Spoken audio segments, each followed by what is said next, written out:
Ngiyanibingelela bafethu South Africa. Ngithi ave ngizolanda iphasela lami lapha kubhudi lapha uSihlanzi Boutique. Present ebengiphe yona. Ngibonga kakhulu bafethu. Uyatholakala lapha ku-commercial building floor number 16.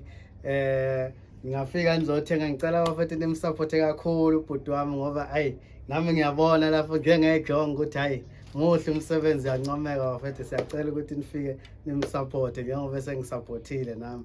Isandla sidlula ikhanda, sengithembeni nabantu base South Africa ngoba ukubumbana kwethu uNkulunkulu uyothokoza. Ngiyabonga.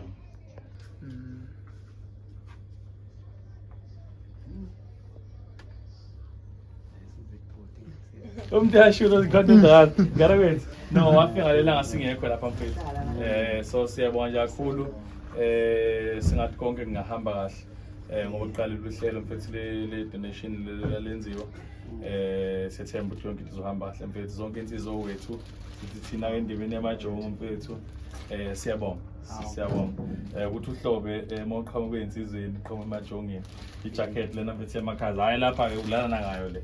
So siyazi njengoba mhlawumbe kuzokwenza i-plastic surgery sometimes umzimba uyathinteka, idishi amakhaza amaningi, so ijacket lenayo uyozula moyibona nje singakanani themba nanokuthi iyofika awuyikhazi sathi kulahlile nayo ingubo uqokola yabona ukuthi ingana skipa ke lethi ingana wethu isinazi ingana wethu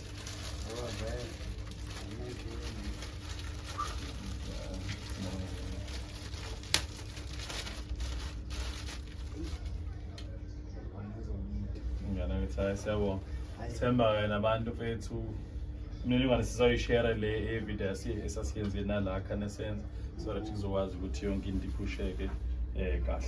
Siyabonga nje kakhulu ngana wethu. Futhi bhutama ngibonga kakhulu ngana wethu.